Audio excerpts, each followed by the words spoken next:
Hey, this is Dan. Bob. And Dr. Aggro. From GigaBoots.com, and welcome to GigaBoots Podcast X, Maverick Hunger for news. See, it sounds like Maverick Hunter, the PSP remake of Mega Man. I don't get it. No, let me finish. It sounds like Maverick Hunter, the PSP remake for Mega Man X. That's the pun here. That was the Parappa the Rapper game, right? No, that was Parappa the Rapper. That's right. Okay.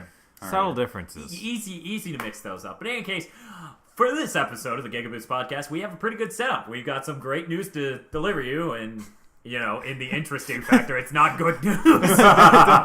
It's never good news. Welcome to the industry. Deliver them from the news, Dan. I will deliver. Wow. I am the Prophet Daniel, and I will deliver unto you the news. And our roundtable is actually going to be about whether or not Nintendo's lost confidence in the 3DS. With the news we have to deliver and the price drop being so sudden. The price drop seems strategic, but the other thing could just say that all of this is a lack of confidence. So we'll go into that in the roundtable. So let's go ahead and round up the news. First off, CEO Farrell, that's the CEO of THQ. THQ is preparing for disc-free, cloud-based consoles of the future. Huh. He is talking about how they're preparing their company for a much less product-based nature and more of a service-based nature with games. This is like a code for he's laying off half the company, isn't it? Yes, and budgets are going way down. In fact, it says here there are 40 weeks of DLC planned for Saints Row the Third. Oh my god. 40 weeks. Think about that real quick. I mean, Little Big Planet after could hearing pull that about shit, but EA doing their whole online pass for their games, and this is not the normal one, like the subscription one you buy for the whole year for all their games. Now this, you know, I'm glad you bring that up. It's not actually in here because it wasn't terribly confirmed, as far as I know. Oh, it is. But, okay, so that was an official fiscal report from EA about how much they made. Oh no, okay, not that. That's something else. Yeah, the online pass has allegedly made EA $10 to $15 million. Jesus. Yeah, that is allegedly. So EA's like, it's not substantial amount. And then somebody else came out, it's 10 to 15 million. We're looking at the numbers. That makes sense. So yeah, they're talking about, they tried a strategy earlier this year with MX versus ATV where they released it at a lower price, $39.99, and then planned DLC. But the CEO admits that wasn't a low enough price to really drive home DLC sales. $40 was still a bit too high for the level of DLC sales that free-to-play games and other really, really cheap games get away with. Right. Or even games like Little Big Planet. See, I think games like Little Big Planet work for that strategy. Not a whole lot of normal games in the traditional style of design. This is very much something that I'm uncomfortable with, because it's like, oh, now I buy a game and it's not really a full game. I need to wait 10 weeks for it to be a full game. See, that's the thing. If you design the game right, like Little Big Planet, or a really open world game, you can do DLC fine. Yeah. But traditional games, this is THQ, and they're going to apply this to everything. Yeah, the wrong companies are going to fuck this up. They're going to look at the free-to-play model, go, that's a lot of money, and then just fuck up regular games. Yeah, it's Darksiders 2 will be hilarious. It will be. When you get halfway through the game and it's like, oh, did you want to finish? That'll be out next week. Or maybe you wanted to get more than one weapon. We didn't think that was good enough for the game to be. We really designed the game around this one weapon, but if you really want another $10. So moving on from that ominous news, Zelda director and producer Eiji Aonuma has never finished the first Legend of Zelda, ever. What does that mean? He didn't finish making it, or didn't finish playing it? He didn't finish playing it. He didn't come onto the series until Ocarina of Time, but he almost feels like there's still no game more difficult than the original Legend of Zelda. It is too difficult for him to beat. Oh, shit. That is hilarious, in my opinion. Wow. I mean, I understand. That game does get stupid hard. Yeah, I'm those stuck last at two temples. Hell. Personally, I'm stuck at the 7th dungeon myself, because that's when they go wizard rape on you. Yeah. I haven't really gone back to it since I hit that. I remember beating it when I was younger, but that was probably with cheats. Probably thinking back on it now. Yeah, because you had the NES Game Genie, didn't you? Either my brother did it, and I was just like, yeah, cool. I was a part of this experience. I mean, that's how I did Final Fantasy up until Always. I did a few games like that. Like, my brother's playing it, I'm like, I read the player's guide. Go us. We did it. Hooray. That reminds me of an anecdote. I sat down over the course of a single day, just one day, didn't move from my bed as a kid until Steve, my brother, finished Final Fantasy IV. Fuck. One sitting. Fuck. The whole Wow. thing. Yeah. Wow. Yeah. We were done. I'm like, good. I have to pee. Moving on. Sony makes another fucking stumble. A 4G Xperia Play is coming to AT&T this month.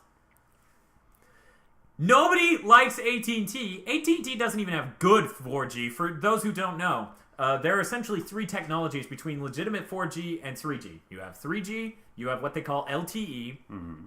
Which is what I believe T-Mobile does, where it's faster than 3G, and the way they were able to sell it as 4G is, yeah, it's faster than 3G. Here, pay us. Actually, their rates were pretty good, which is why T-Mobile being bought by AT&T was not liked by the FCC. They put a stop to that shit. In any case, the new Android 2.2 powered phone is going to be available in AT&T stores and online for $49.99 with a 2-year contract, 2-year data-enabled contract. And in fact has 4G. Of course, as we all know, it launched the Xperia Play launched earlier this year on Verizon. Verizon, and it did not do well at all. Those sales were miserable. In fact, the embarrassing thing for the Android marketplace is most people can actually look at the numbers of downloads that games have. As such, people know how many PS1 games are being sold, and as I recall, none of them really broke 1,000 in the first few months. So that's indicative of a really bad situation. Yeah, I mean, there are supposedly now a lineup of 150 Xperia Play optimized titles, including Minecraft Pocket Edition. Admittedly, I would like Minecraft Pocket Edition, but the rest of the games I tried were kind of bullshit. And, as those who pay attention to the GigaBoots The Rant Is Go series and podcast, you would know that the Sony PlayStation Vita actually plays the PlayStation Suite games, such as, the Xperia Play optimized titles. So, Minecraft Pocket Edition is coming to the Vita, so why the fuck would I... Yeah, because the Vita has legitimate analog sticks. And will run that shit better and on a much better screen. Which is my number one problem. For those who haven't tried the Xperia Play, that screen's garbage. Oh, yeah? Like, imagine the worst screen you've ever dealt with on a portable. Does the Virtual Boy count as a portable? No. Could has legs. As everyone said to Nintendo back in the day, and I will say to you again, hell no. But, it is, like, worse than the SP. Worse than the Game Boy Advance SP. Because it has that dynamic contrast ratio thing where it'll change the backlight because things are slightly darker. But you need to see in dark areas, and the racing game they're showing right there. So you go under an overpass, and you can't see because it's darker in there, and it just dimmed the phone. And that was not even in direct sunlight. So no wonder it has bad sales. Yeah. Sony is yet again teaming up with AT&T for money hats. At least the thing's cheap. But AT&T has shit 4G. They have LTE, as far as I know. So...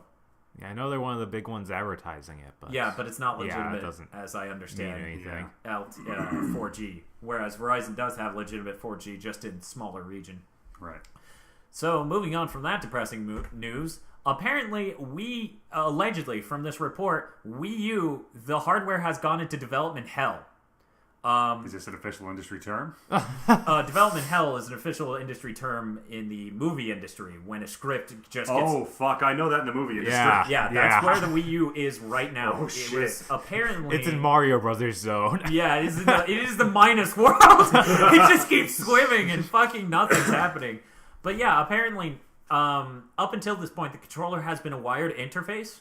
And this was supposed to be the final design for all the SDK and et cetera, with the soft launch somewhere in the summer, fall. From what this report says, it's actually getting pushed back.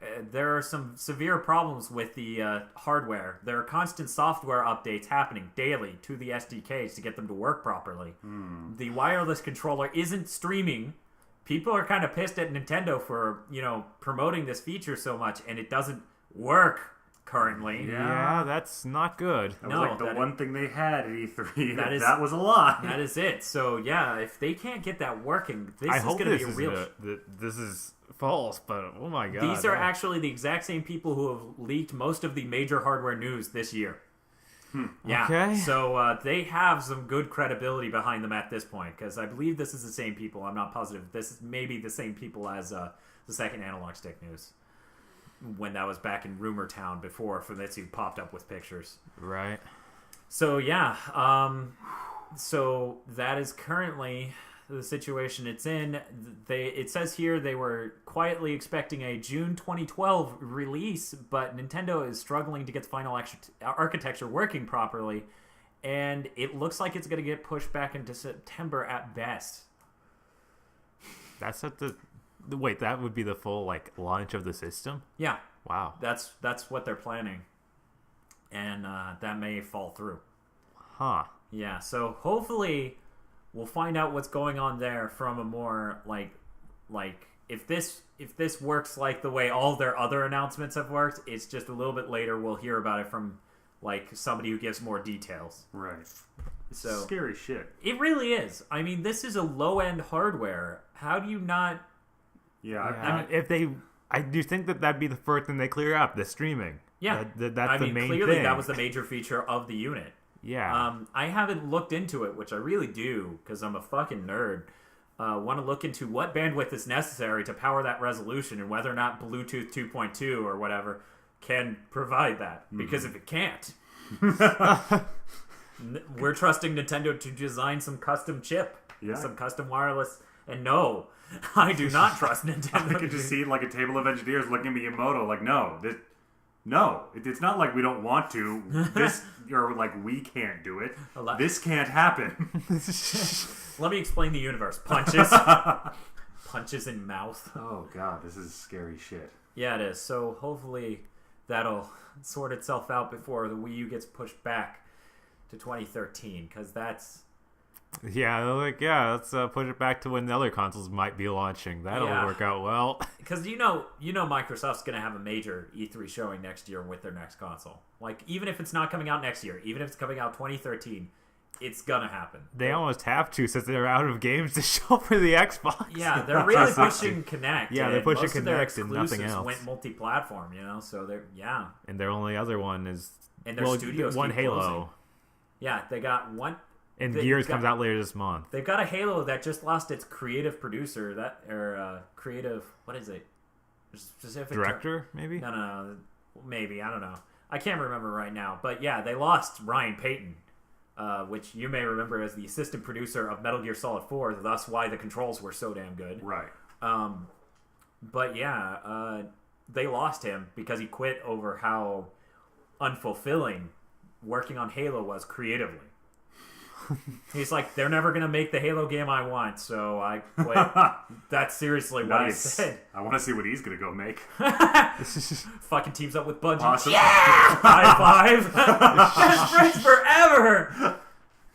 I'm sorry, Ryan. We're still making Halo over here. What? How'd that happen? Son of a bitch! Do I have to go back to Kojima? Yeah, we're making Halo 2. Fuck! Do you mean T.O. up? No, number 2. We're making it again. God damn it! I want to see Kojima write Halo 2. I want to see what kind of shit he'd write for that ending. I know, right? Land God, that's kind of straightforward, you guys. That's mundane. What's with this plebeian bullshit? Let's get some real extravagance up in this bitch. Okay, we're going to move on to the slew, a couple articles here, on Dragon Quest X. So yeah, Square Enix actually revealed Dragon Quest 8 not too long ago, and we have some weird... 8? 10. X. I know what X means, just like Taiko. It means 10. Like Mega Man 10. You guys remember Mega Man 10 on the Super NES? Yeah. Okay, moving on. In any case, they unveiled Dragon Quest X, which, when the title is translated, stands for Waking of the Five Tribes Online. Interesting. It is an MMO, essentially. It's not being... Here's the thing. It's not being described as an MMO at all. But being connected to the internet has been revealed later, because they knew it would make people angry, so it was leaked later, to be mandatory to play the majority of the game. Even though they insist it is single player. You can play single player just fine. They revealed a lot of the classic Dragon Quest people are involved. Yuji Horii as a general director, character designer, of course, Akira Toriyama, composer Koichi Sugiyama, director Jin Fujisawa, and producer Yosuke Saito. So 3 of those are total Dragon Quest vets. Yeah. Like we even knew that Yuji Horii was doing this before because he was the one talking about. We can announce it sometime. Yeah, sometime eventually. This game's going to finish development, right? Which reminds me, in a separate article, which, it has this one fact, so I didn't put it in the podcast list. Right. This game has been in development for 6 years. I'm not surprised. They started on this right after the PS2 one. It was... Because Level 5 made the DS one. Yeah, damn. Didn't Level 5 make the PS2 one? Yeah.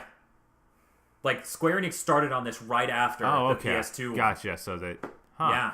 Jesus. Yeah, this has taken 6 goddamn years. In any case... I can't believe it's the Wii. Yeah, so that's the important part. This is for the Wii. It's an online-oriented thing for the Wii. They must regret announcing that 3 years ago so hard. Yeah, they couldn't have ported it to a modern-day console and not look absolutely terrible, so I guess they gave up on that, went Japan-only sort of thing. Because releasing an RPG on the Wii is very Japan-oriented. Mm-hmm. Low budget, low appeal, outside of Japan anyways. And won't bring it over because they swear that it's low appeal. Yeah, right? Well, in any case, it's an MMO. They're not describing it as an MMO. Huge online component. You can team up with people. It uses the Wii. To operate the game, you have to have USB memory in it. So it can save I heard elements. about that. You constantly have to have a thumbstick plugged into the USB drive. Wow. Which is probably another good reason to not bring it to the States, because Japan... They've kind of dealt with that in the past. Like the PS2, you could use USB hard drives to install games on them on the PS2. Very few, but still. And that feature never came over to the States because that's a weird concept. Japan, as a consumerist culture, really seems to put up with a lot of shit from their entertainment industry that we will just not stomach. Yeah, for example, Shadow of the Colossus, when they re-released that over there, it's individually. They're almost full. Price games. I find the worst example is that the Game Boy Advance remakes of Final Fantasy 1 and 2, which were each separately $70. Yeah, and we got them in a pack. The Blu-rays cost almost twice as much. Yeah, they just fuck Japan. Come to the promised land. Yeah, it's they have a huge import problem because of that. Oh, yeah. They'll import shit from the States. That's what you get for making us the same region code, Sony. Yeah. In any case, so they bring up a lot of things that you can do in the game. They say it's still menu-based combat, so it's very Dragon Quest. When you meet an enemy on the world map, you don't go into a battle mode. You just fight them there. You team up with friends, which, from the description, and this was a Japanese conference, and we're not getting official translations. We're getting translations from different people. Right. From what they said, the allies online are going to be sort of transparent when they're in your party. I have no idea why they would do that, but just to let you know they're not you? I don't know. I also heard something about you can make your own party of 3 and then everyone else has a party of 3. From what I heard, it's you can make 3 characters. I didn't hear anything implying that they would all be... Well, I mean, if you can play a single player, there's no way you can do that solo. Right, but this is the company... Oh, yeah, as I was saying, developed by Square Enix. This is the company that made Final Fantasy 14, so... Anything is possible. Anything in the world of fuck up. Everything is possible. Everything. So there's a really cool feature. First, let me cover. It's for the Wii, but it's going to get re-released on the Wii U. Both versions will be compatible. The Wii U version's just going to look a hell of a lot better and probably load a hell of a lot better. Or faster. So when's Level 5 making one? Yeah, I know, right? Moving on. You can use the 3DS to use the tag mode, and you'll take your character and sort of walk around Japan, and when you walk across another 3DS user, they'll meet your character. So next time they go into their game, your character will be there, and vice versa. It's a really bizarre feature, but it's kind of cool sounding. Yeah, that does sound cool. Like the thought of meeting someone in real life and walking past them in your shuffled, terribly depressing Japanese... and then they're in your game. That's cool to me.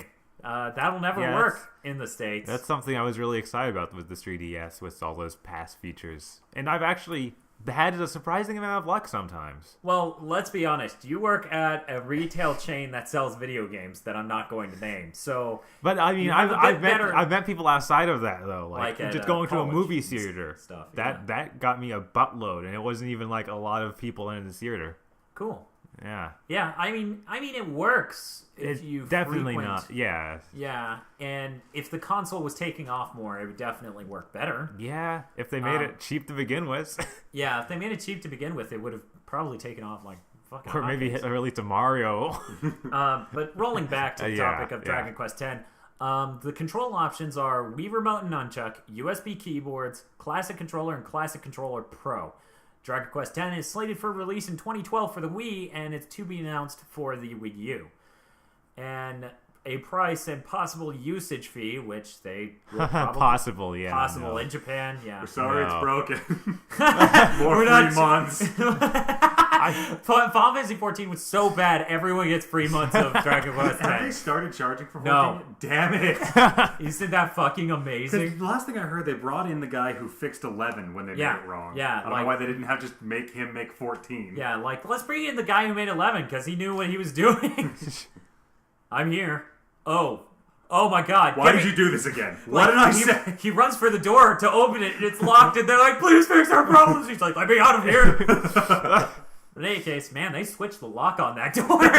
Locking someone into a room. All the developers look emaciated and depressed. They haven't eaten in weeks. He bad man. He whip us. But so online fee yet to be declared. Price yet to be declared. Okay. Yeah, I heard that their website even confirmed there will be one. There will be one, yeah. Just what I it guess will they figured be this is Monster Hunter syndrome. Yeah. Okay, so over at Andrea saying, which if you don't know, you should have known by the last podcast, is an awesome thing for following Japanese news. Masahiro Sakurai defends the online Dragon Quest. Masahiro Sakurai, of course, being from Project Sora, the head of that company, also known as the guy who invented Kirby and the guy who makes Smash Brothers. Right. So, one of the best Japanese people ever. You win that big Japanese! Basically. Yeah. Okay, so here's the quote, and I will remark on it afterward. Quote, after hearing that it's online, the number of people who say the classic-style Dragon Quest would be better is probably not low. However, in a game industry where evolution and sudden changes are tolerated... Let that word sink in. Yeah, even considered expected, just treading the same path would be troubling. It's being made by people who've made sound titles in the past, so I'm greatly looking forward to it. The word tolerated there interests me. Well, I think the word tolerated there may be a translation thing. It may be, but at the same time, Aggro, if you look at Japanese games, a lot of them do keep very, very similar systems. Mm-hmm. And if they change it, it's just absolutely rupturing to the original game. Final Fantasy 13, the original gameplay. 12! No. It's just... So I find that an interesting perspective on this. Of it's probably going to be good. I mean, they're innovating, which I hear is good and stuff. Which might be a good idea. Innovating works sometimes, like with the Wii. It paid off. Oh. Sometimes innovating crashes and burns. Like the Wii. But yeah.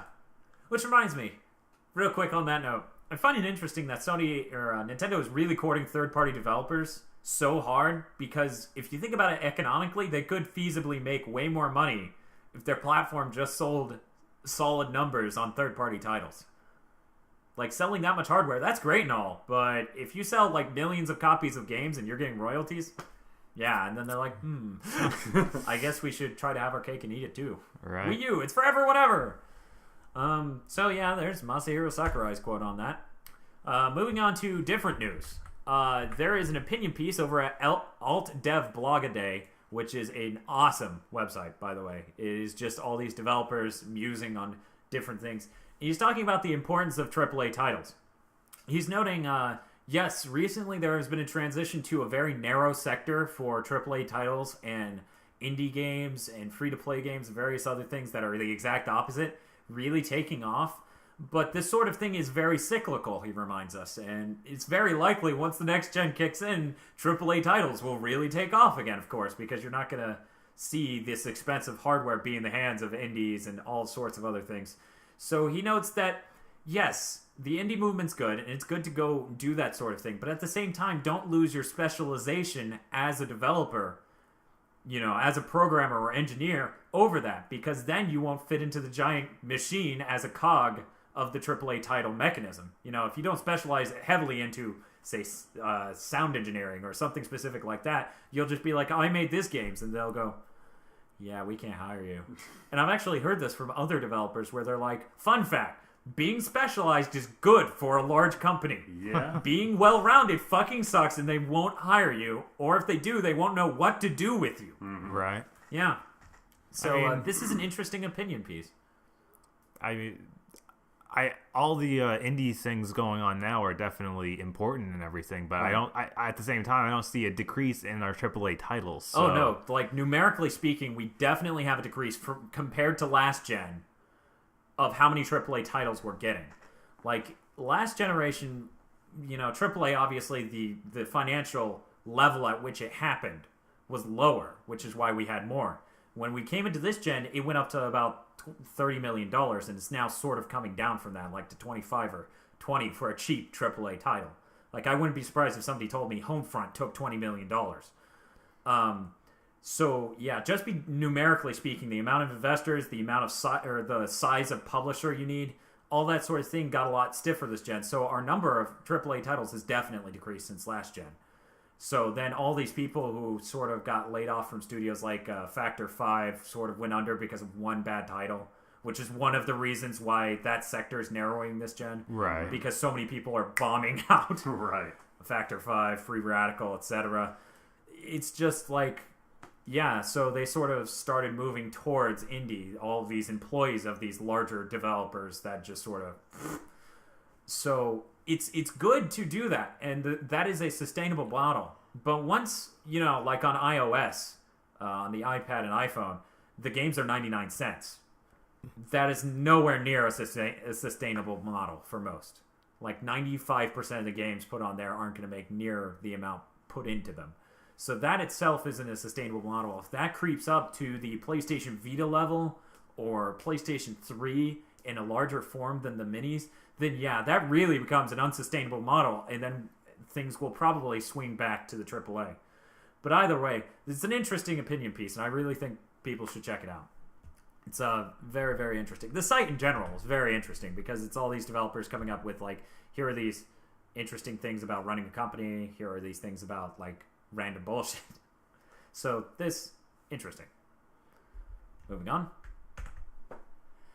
Giant Bomb reports, Hell hath no fury like a Nintendo fan scorned. It is an article about how pissed Nintendo fans are.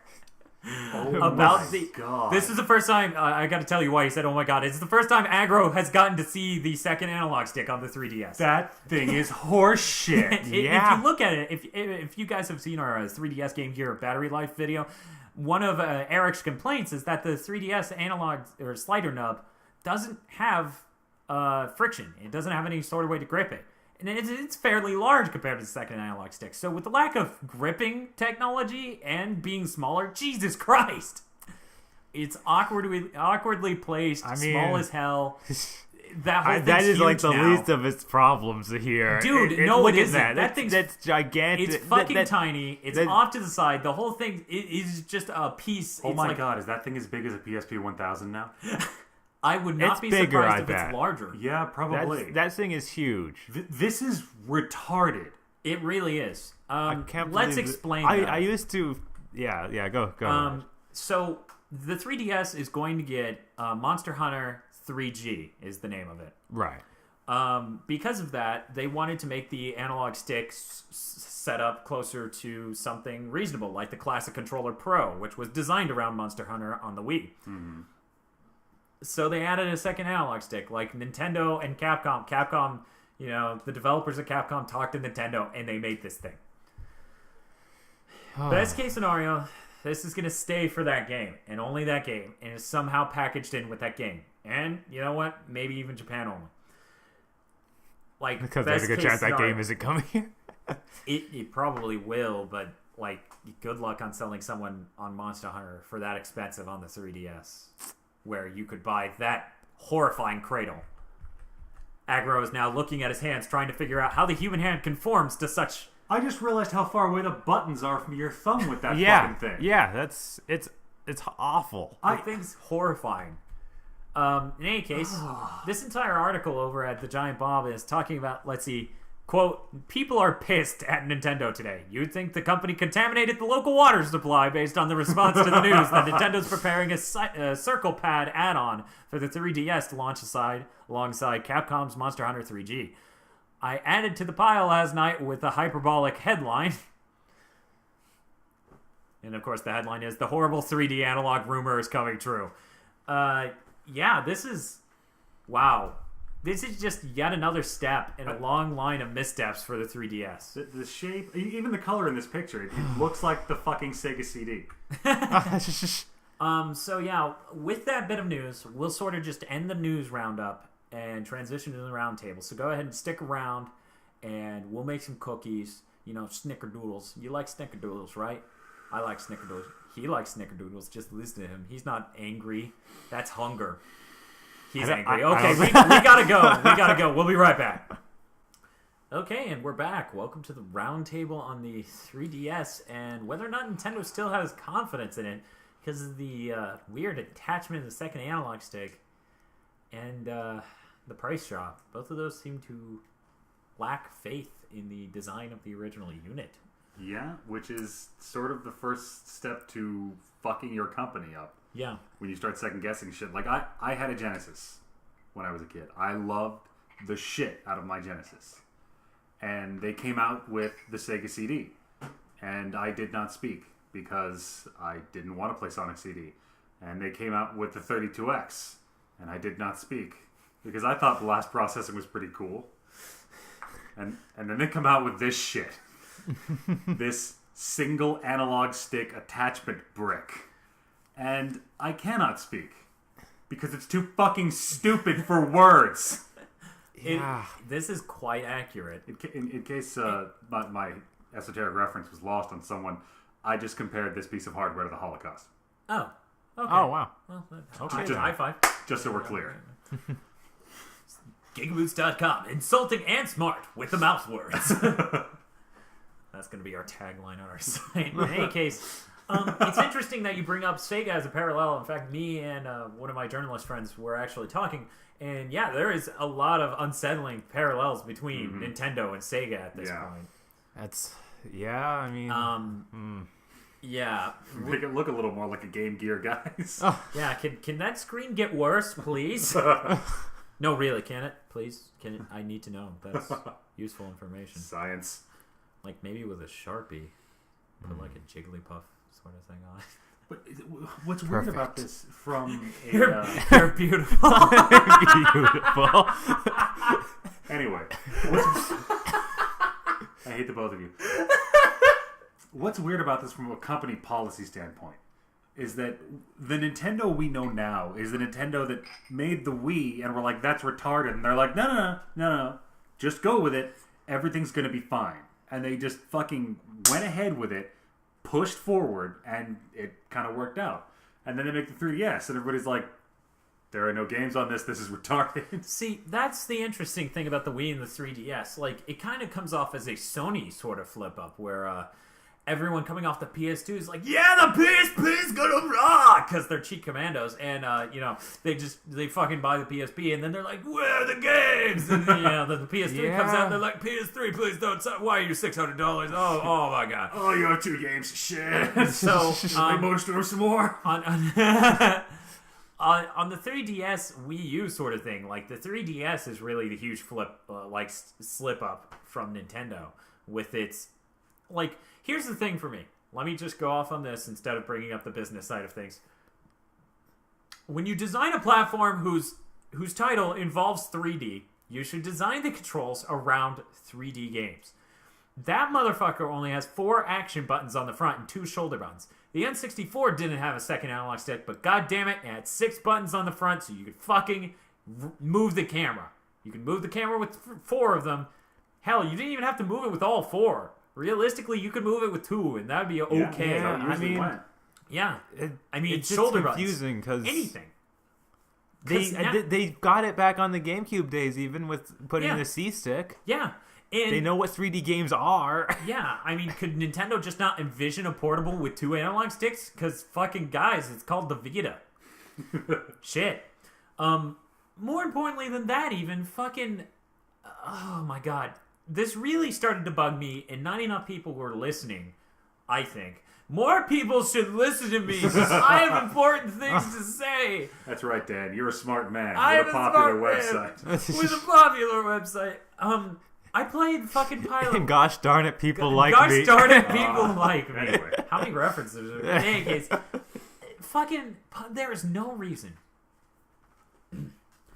There is no reason in the goddamn world, not a single one, that Pilot Wings on the 3DS should have worse controls than its 15-year-old counterpart that was on the N64! That was one of the strangest controllers fucking ever. Loved it. I mean, yeah, it worked. Clearly, this thing fucking doesn't for 3D games because camera management on Pilot Wings is bullshit. Which, in case you've never played Rocket Belt, that's really goddamn important in Rocket Belt. It's like, where the fuck am I going? There's a button to look down a shitload and up a shitload. It's like, I need fine game grain controls, guys. I need up C, down C. I need that sort of thing going on here. Why couldn't you figure that the fuck out? You know, a second analog stick would have been goddamn amazing. That would have been future technology. You know, somewhere out there, there's like one guy with a Rocket Belt rules, like spelled with a Z t-shirt that's like, he fucking gets it! He was pulling like the GLaDOS to the Cave Johnson rant. Like, I'm sitting there yelling, and he's like, yeah! Every now and again. Yeah, I'm sure I got Pilot Wing street cred. That'll matter to all three people. Good. We should meet up and do a Pilot Wings contest. Rocket Belt only. Everything else blows. Now they're angry. Yeah, you lost those three guys. I lost face there. It's okay, guys, because everyone loves Bungle Hopper. In any case, just it really says something. They didn't put a second analog stick there, and I thought that was a pretty obvious problem. And I was like, okay, well maybe that's not the. I point thought they of weren't this. going to focus on 3D gaming, 3D graphics for yeah. 2D games, which has its own interesting lower production cost sort of thing than a traditional 3D games. Right. But clearly that's not quite where things are going with this. I mean, people are porting stuff such as people are porting Metal Gear Solid 3, for example. Games like that need a second analog stick. I mean, Yeah, I I'm suppose worried how Metal Gear that Solid 3 originally didn't make very good use of the second analog stick. This is true, But so it we'll probably still be back sort to of that. needed it. But yeah, just the thing is an I bet that they thought they could get away with using the touchscreen for it. Yeah, I bet they did. And that worked just fine on this DS, so why wouldn't we do it again? When you guys design a system without a second analog stick and you put one on in the same year, it really makes us wonder, how well did you think through this system? Yeah. I mean, it's it's just outright underpowered. And the only massively new feature with it, compared to the market as a whole, mind you, is the 3D. Because we've had systems where you can buy games digitally before. We've had that on everything else. Right. Just there really isn't anything terribly interesting that goes on with the 3DS and on a design front. Like, some of the features don't work with each other. The 3D doesn't work with the gyroscope very well unless you keep it like planted right in front of your face. The 3D has a specific range of holding it to work within, which, you know, with a portable, that's not quite what you want to do. I mean, like a laptop, I could see that because the laptop sits in a specific spot, but you move your hands when you play on a portable. I have to wonder, like, what their test demographic was for this. Yeah, you have to wonder what sort of market analysis this had, or Maybe they thought they were just going to get what they did with the XL, which they literally designed it with the thought of everyone's going to have this sitting on a table all the time. Well, I mean, people can use that in their hands. I mean, I've used it myself, and it's okay, but yeah, I recall them saying the reason they designed the XL the way they did is so that way other people could come and watch you playing these games. I'm like, that's That's a hell of a niche demographic. Yeah. Hey, Tom, come look at me play Pokemon. Haha, I'm 30. I just straight love the XL because I got big meat hook hands. Yeah, I mean, shit. You gotta That have thing's something. fucking awesome. That screen's huge. You gotta have something. They took away the Duke controller for the Xbox years ago. That and the Dreamcast are gone. That thing ruled, man. Like, you want to play Halo? Thunk. Let's fucking do this. You broke my leg! Why'd you bring 3 consoles? No, those are the controllers. Whoa. Why is it this big to anchor it when I throw the Xbox at a home invader? But yeah, it seems like the 3DS really lacked a spark. It really lacked vision. It really lacked an overall design point. Yeah, which, like, that and specifically this new attachment are indicative of a scary larger picture with Nintendo that they're starting to scramble. Yeah. Like, they're flailing. You know? I mean, That's just weird. Like, how do they work themselves into this corner of they didn't think it through at all? And then they sit there and they make PR statements. Like every company makes confident PR statements. Sony's gotten really good about not saying retarded shit, but They've gotten better. Yeah, they've gotten a lot better. But they actually said here that they are worried about the competition, or the competition should be worried if coming up with 3D for TVs on the PS3 is the best they've got. When really that was, just something Sony's doing going forward to sort of like, hey, you got a 3D TV? Then PS3 is way more appealing for you because of blah.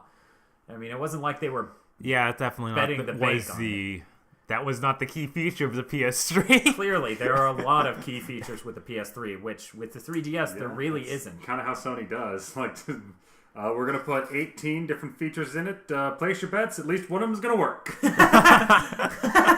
Ace is high, gentlemen. Okay, Blu-ray worked out? All right, that's good. What's next? 3D? Let's try that. Okay, keep going. I think that Nintendo's even said at this point that they are like, well, 3DS can still catch on if the 3D doesn't. Yeah, see, that's the thing. That's Nintendo's kind of rolled back on they the lost importance of 3D. confidence in it. Uh-huh. And they have, I believe the quote was, we don't really think people will play through the whole game in 3D. Maybe just use it for cutscenes. And you cannot lose confidence in an assertion you make in this industry like that. Yeah, when you start second-guessing yourself, you, like, as an idea in the mindshare, are fucked. Yeah, pretty much. I mean, that's 4 months into the life of this product, and they're already questioning its design and rolling back the importance of the major feature. And they're losing. I mean, they're losing face in the respect of they're losing face to developers and publishers left and right with games getting delayed or canceled. It's just the price drop. Hopefully, they're hoping that will fix it. And the second analog, yeah. So here's my thought. Uh-huh. They're doing this on purpose. Uh-huh. Because this was the price demanded of them by Satan for how well the Wii sold. Wow.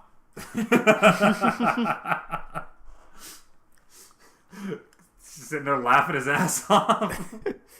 I mean, because you can look at that controller, and that analog stick of that size could easily fit under those buttons. It could.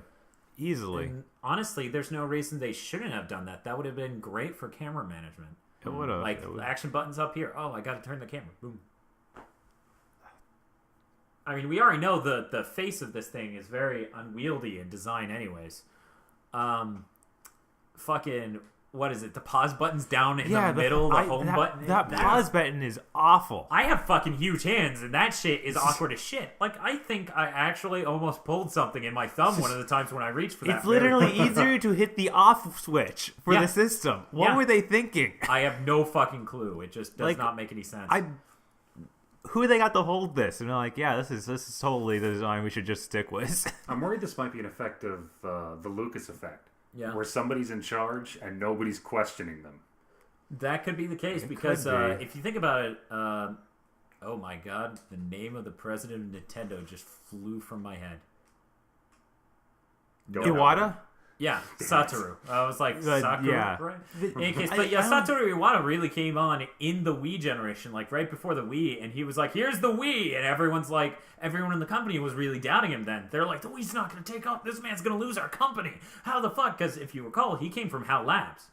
He didn't go up within Nintendo. He was the head of HAL Laboratories. Forgot about that. Yeah, that was back when we're still like, yeah, the Wii's fucking retarded. They're all going to die. Yeah, and then it succeeded wildly. So now they probably have too much confidence in what Satoru thinks. So, or Iwata thinks. I mean, even they tried to have a stigma of that's not the case, though, because every week they do those Iwata asks things, and it's him talking to the other people that are like heads of the design division, heads of everything else, and they broadcast that. They try to come off as personable and really communicate with the people, but at the same time, it's clear that when working on their own, when not being open about a project, which you really can't afford to be open about a project in this industry, right?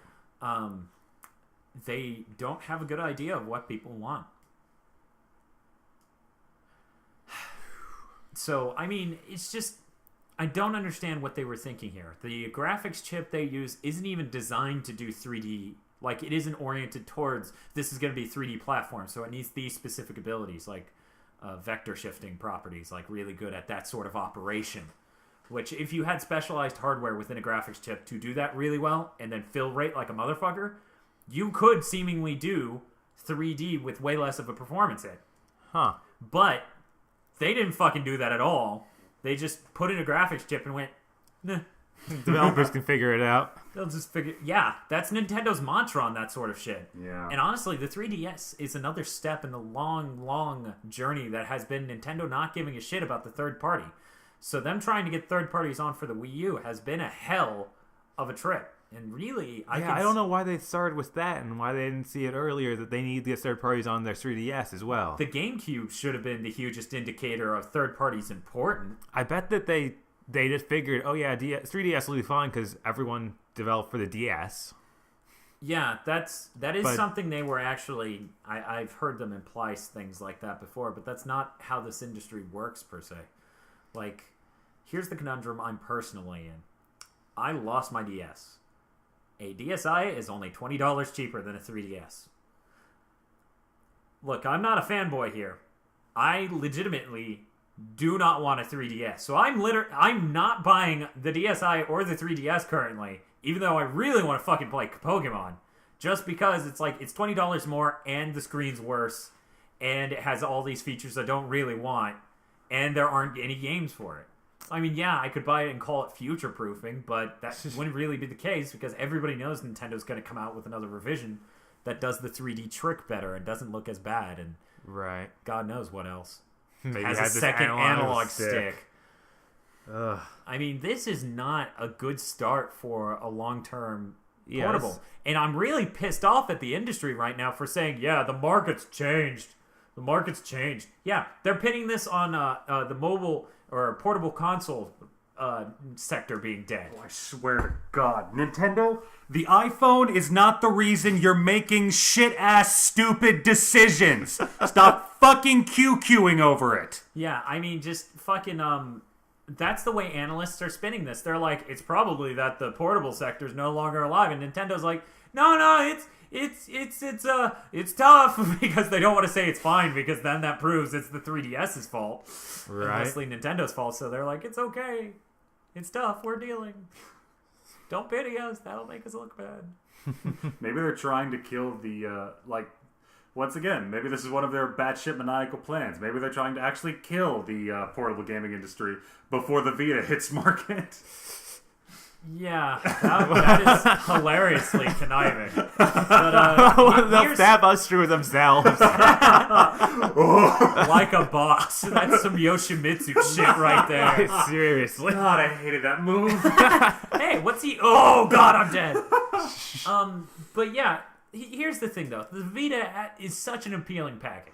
Like, that thing, as Penny Arcade well put it, it looks like congealed future. It does. It doesn't matter how fucked the portable market is by then. If you look at the thing, you're just gonna go, holy shit! Like, with that OLED screen, it just looks goddamn amazing. I just saw someone going through menus, and I was like, oh my god! And that's something I was really disappointed with the 3DS because menus and OS are shit. The OS is awful. It's like they thought that the Wii was a good plan. Like Wii minus is, and that's So yeah, Nintendo may have just lost confidence. Their board members are going apeshit, and they're suggesting really stupid things too. Like, I understand them going apeshit, but they're also suggesting they make iPhone games. That's not at all a good idea. That would squander. Like, Nintendo's right. People will pay a higher price for more premium games. Like $40 for a Pokemon game. That's not a whole lot for a shitload of gameplay. Well, actually, the latest one was only 35, wasn't it? It was just silver that was 40. It was because of True in the Walker. Because of the Walker. Yeah, so... Which is brilliant. Yeah. Like, this thing's stupid. Uses it every day. This shit be retarded. Did I look like Gyarados for doing nothing? Yes! This is the best game ever. But yeah, I mean, they're right. People should and are willing to pay higher prices for more premium games. There's no reason to squander potential and IP value over making iPhone games. But at the same time, when you make your product so undesirable that the user does not want to get to your games through that console, that's bad. That defaces not only the unit itself on its own, but it also sort of just devalues the game as like, yeah, you can play Pokemon on that piece of shit. I mean, it's like Tails Adventure. I mean, it's an awesome game, but you had to have a Game Gear to play it. I mean, I love the Game Gear. Nobody else did. I liked it when I got to borrow it that one time at soccer practice. Give it back. Nope. You eat a dick, Ryan Earhart. Oh yeah, that guy. Yeah. He had a Game Gear? He totally had a Game Gear. Dude, we should have been like, hey, you got a Game Gear? And you would have been like, fuck yeah, I got a Game Gear. We would have broed out. Fucking go to Comics Direct. Do those two guys have Game Gears? Damn right we do. Oh, mine just died. That sounds pretty queer, Dan. Yeah, just a little. Yeah. Game Gear fans, we gotta stick together. Gay. But yeah, I mean, do you guys think a second model could be coming next year at the point where they're... I mean, I doubted it at how long first, between... 2 years. Was it between original and light that it was 2 years? Really? Yeah. Huh. It's usually like 2 years between each of their revisions. So either they're going to try and, bolster this... Write it out. Yeah, just like try to hold on, and then once it's over, act like it never happened. Or they're going to just, like, fucking fire sale, abandon ship, and just come out with something else and try to tie it directly into the Wii U. Actually, I'm looking at this, and the DS Lite actually came out less than 2 years later. It came out a year and a half. Yeah, I thought that it was pretty fast. Yeah, so that is indicative. Like, they already have a history of here's a better version, and it really fast. At least the DSi didn't come that much, that soon after. Oh yeah, DSi was a pretty big that was a pretty late addition, which had its own odd feature set of downloadable DSiWare games. And people support these? Sort of? I don't know. I think Nintendo just sort of said, hey, Q Games, please make games for this so it takes off. And they're like, okay. And they made games and they were awesome. And, then and they didn't advertise it. Yeah, Nintendo's like, why didn't it take off? Well, doesn't anybody know it's there? Did you put it on the box? I didn't know that DSi had downloadable games when the 3DS came out. Yeah. Yeah. And that shows that they did downloadable games wholly wrong. Which, that's one of Sony's advantages working with third-party developers. They advertise their games a good bit of the time. They sort of make sure that these things that need support for third-party developers to be interested are very advertised. Mm-hmm.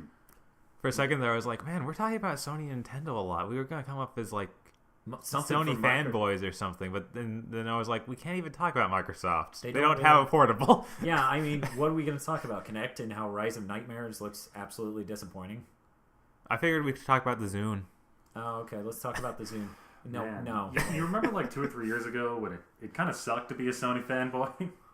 Let's see. It's 2011. I remember 4 to 5 years ago were really blue chunks. Yeah. Yeah, that was it got a lot better. Warhawk was a good start. Oh, fuck yeah. Like, once we hit Warhawk, I felt things really got... Like, every now and then we got a great game, but there were some gaps there. And now Sony's so fucking huge, like, consumer of worlds, that it's just, like... ridiculous. They're constantly spitting out like AAA titles, legitimate good AAA titles. The rest of this year, it's gonna rule. It really is, and it will continue the next year with Twisted Metal and Starhawk. Oh man, but yeah, Nintendo, the Wii's dead. Which I'm gonna be perfectly honest. I thought Nintendo had a complete come around after what was it, 2010, when they were like, here are all these amazing games for the Wii. Yeah, that was amazing. I thought they had just completely like, surprise bitches, we've been working on the best games ever this whole time. And then the next year, nothing. And in fact, they aren't bringing games over that they could be with the Operation Rainfall games. I mean, guys, you can't really... In the eyes of the hardcore, the people who really buy the third-party titles, They like games that actually come. Yeah, I mean, you can't sell someone on the concept that your platform is going to have a lot of good games when not only do you not have a lot of good games on your last platform, but you make efforts to not bring over good games. You let your platform die a good year at bare minimum before it should. Yeah, there's no reason this platform should be so dead when the Wii U isn't already like out. I think the major thing is Nintendo didn't really care about third-party games to begin with, and if that was their mantra this whole time, there's a good chance it would still be alive, game-wise, because a lot of the third parties sort of fled. They sort of went, "Oh man, this is an absolute sales apocalypse. Don't go over there." And from what I understand, as I've mentioned before, the Wii development kit is an absolute hell to deal with. So, which is shocking. Yeah. That such a simple piece of hardware, relatively, should be at all difficult. Right. So, more difficult to make a low-budget game on this, which will have jack shit sales, or we can just go make a digital release game for those two more popular and third-party game sales platforms. And yeah, I honestly could see those games coming out on the Wii. Yeah, it was odd to see like the huge rush of third parties running to the Wii because it like selling like hotcakes. Yeah, and that was a good 2007 moment there. There's like 2 years of that, where it just 2007, sold like crazy, 2008. and everyone was like, yeah, "Oh, it kept selling like crazy." It's just that, there weren't any sales software-wise to go along with it.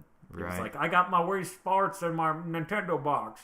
Yeah, because they started selling it to old people. Yeah, and the mainstream.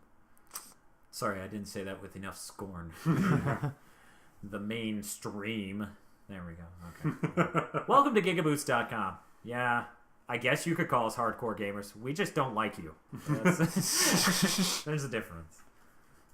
That is a special kind of uppity scorn where, like, you have, what the industry refers to as hardcore gamers who scorn what they paradoxically refer to as the mainstream, and yet they also scorned the indie crowd, who score the hardcore gamers and the mainstream. Which reminds me, okay, here's the deal. Okay, so indie developers rag on Call of Duty for being uninventive and recycling and just a cash bit. Yeah. John Carmack defends Call of Duty as an entertainment product and, tries to get across the point of entertainment business and blah, blah, blah. Right. Indie developers scorn John Carmack because he defended Call of Duty against what they said. This is very interesting news articles that I read in this chain. Huh. I'm pretty sure I read in chapter 14 of Revelations that if you scorn John Carmack, God kills you. Because he and John Carmack are like this, and he doesn't like that shit. Yeah, no. Carmack is like a small god. He's like, I had Carmack write half the code for the universe. You guys need to just knock this shit off. By the way, boobs, you're welcome. Carmack's like, I mostly hacked them together out of Perl. But yeah, so that is the roundtable, I guess. Ending comments. I guess we can make commentary on two things. One, let's go around. Do you think the 3DS is going to be Nintendo's first market failure in a while? We'll start with Bob. We're speaking in relatives, not relative to the Wii, but relative to the PSP. Let's lower the. You think that this is gonna, or just wholly bomb and just leave the market entirely? Are you saying, or are you saying just not do well, but they go with it? Talk on what you think its prospects are. Yeah, I think that with the actual slew of new games, not Star Fox 64 3D, that we'll probably see a decent influx of people. Real quick insert. Did you see that ad for the 3DS games? It's playing on game trailers right now. It's so funny to hear them say 64 3D 2 times in a row. Wow. Yeah. But yeah, I think that might garner at least a little bit of a crowd. Maybe make this thing take off almost. Yeah. But it's not going to be a major thing. Yeah. I don't think it's going to be able to do it now. It's just... Yeah, unless it just... Yeah. Aggro? That's what kind of worries me, is that Nintendo is... now going to just blindly push forward stubbornly, and this handheld's going to get this sort of shambling undeath market share. They're just going to keep pouring money into it and putting out games that I would like if I gave a shit about the 3DS. Like, oh, that game looks pretty cool. Too bad I'm not going to buy a 3DS to play it. Yeah. Personally, I have to agree with you guys. I think the absolute highest, and yeah, this is going to come to bite me in the ass if we ever get more popular and people actually remember quotes like this, but I honestly see the absolute highest cap for this thing being well under 50 million. Like in the 3DS, or the DS and the PSP did like 70 million, 78 million, and the DS did like 90 or 100 or 120. It's like really high. Mm-hmm. So I don't see this thing breaking 50 million unless the second model somehow fixes all of the problems inherent with the 3DS and comes at a much lower price. Yeah, Nintendo will pretty much have the to pull 3D out of their ass. Pretty much. They gotta have... Like, either with a portable or the Wii U better, like, be goddamn the divine incarnate. Yeah. It better come and fix your 3DS. Because when you have underperforming graphics for $40 games, and then on the Vita you're going to have $10 games that look absolutely amazing, have more interesting concepts because they're smaller games... Personally, I'm way more interested in the downloadable market for the Vita than I am the 3DS's normal market. Yeah, or the downloadable market on the 3DS is awful. That thing's dreck. And that they actually started a marketing campaign trying to push that as the key feature. The feature that was there on their last one. Which is a knee-jerk reaction to what their board members want. Mm-hmm. They want it to be a social platform, so they said they're going to reinvent it into a social platform, which made me cringe.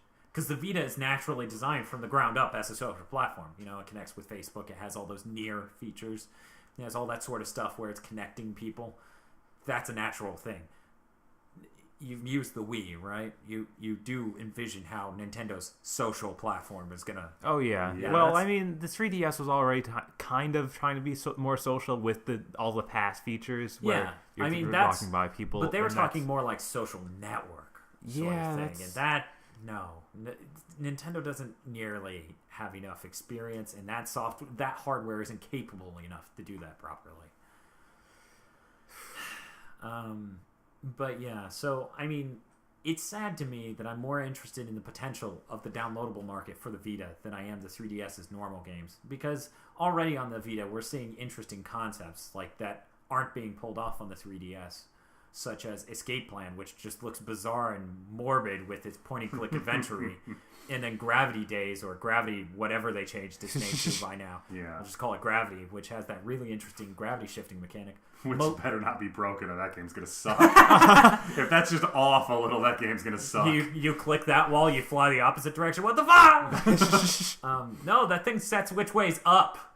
Oh. Why wouldn't it? Why? Because that doesn't make a goddamn bit of sense. Like, no, you're setting Lagrange points if the center of gravity were roughly the distance to the moon. What?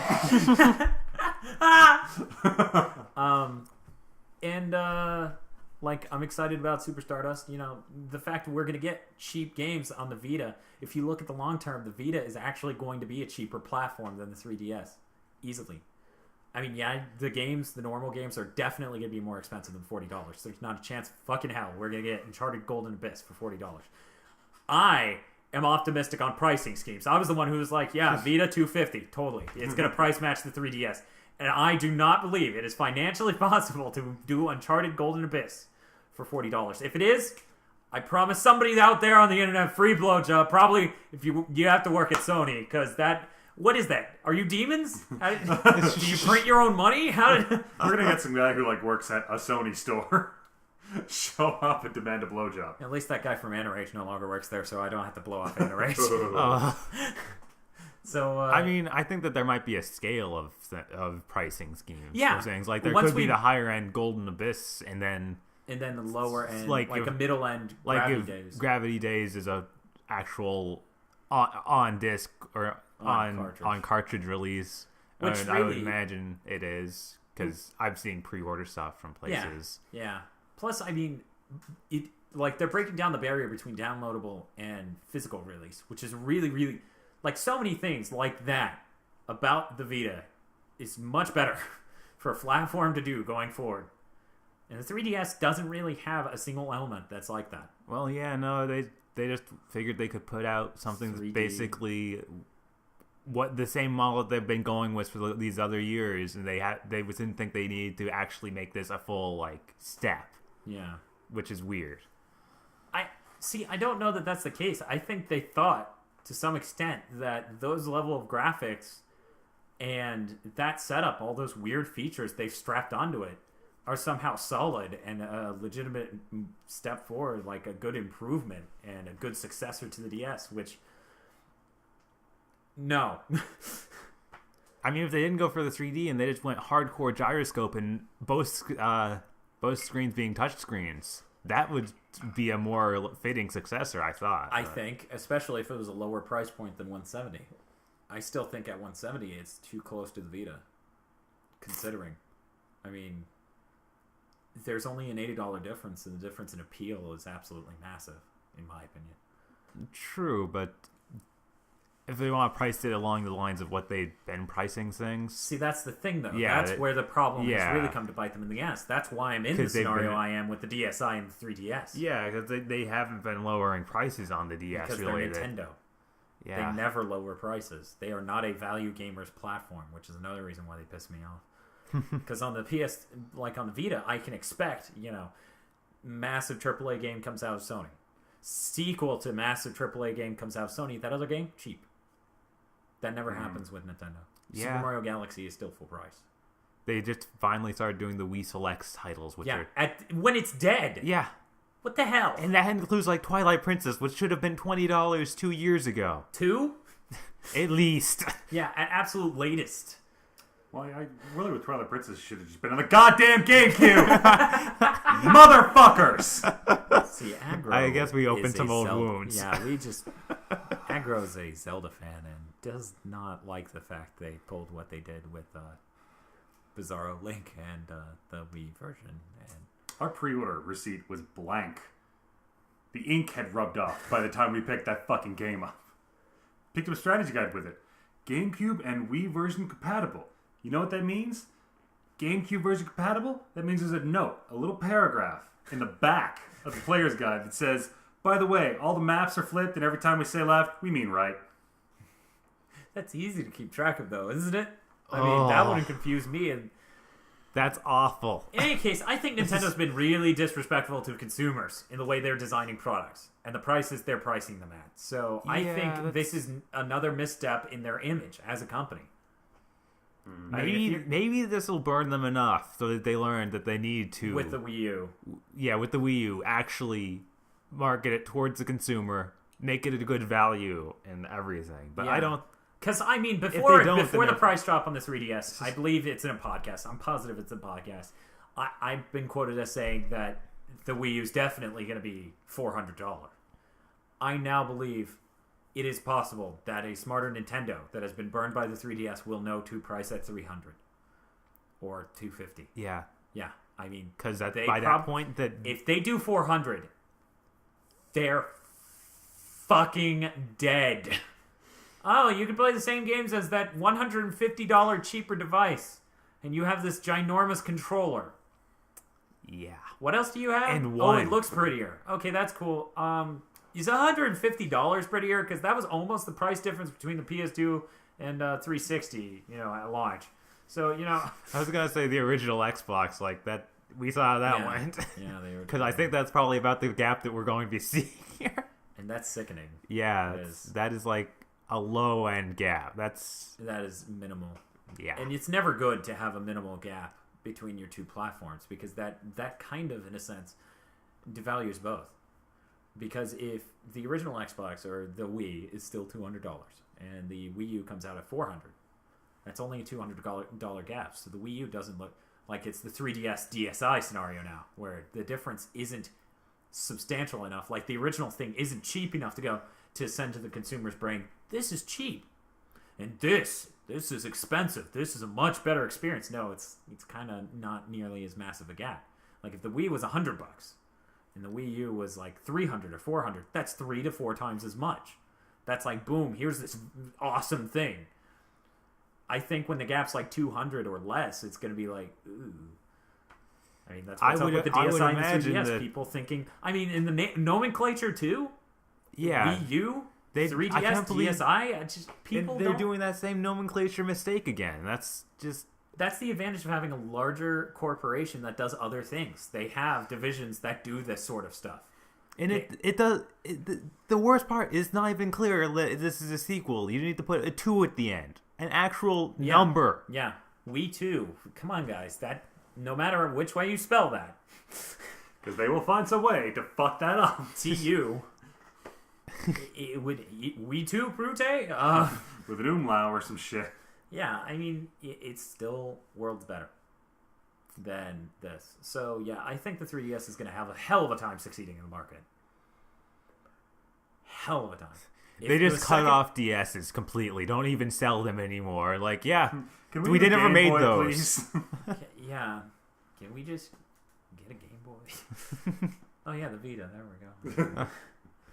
But, yeah, so unless that second model is absolutely amazing, I think this is going to be Nintendo's first failure. Virtual Boy didn't happen. Nope. Neither did GameCube or N64. So, buy one of these analog stick attachments now so you can sell that shit for fat cash in like 50 years. Yeah, you're damn straight. Don't open the packaging, sweet God. You know, you probably haven't opened the packaging on your 3DS. What would you have played anyway? So keep that in the packaging, too, and sell them both in 50 years. But, yeah, thanks for listening to the GigaBoots podcast, episode X, Maverick Hunger, for news.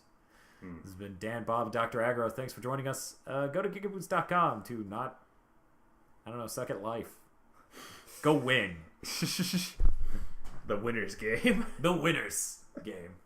You can play our website. Bob, Yeah, we can totally play the website. Did you code Pong into it? Is there a hidden Konami code on our site? Dude, baller. You can play with the menus.